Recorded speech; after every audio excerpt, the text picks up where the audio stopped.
How to block spam calls and messages using Truecaller. Hello everyone, welcome to another video.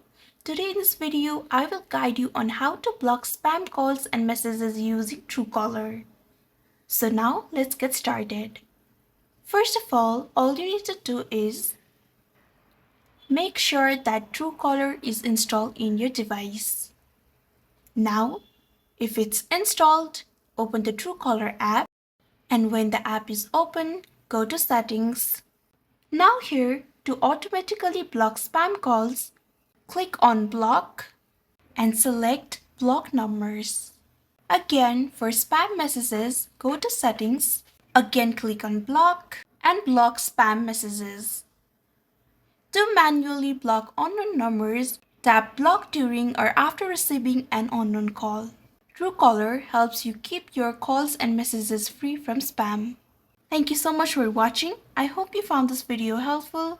Don't forget to like, share, and subscribe to our channel. See you in the next one.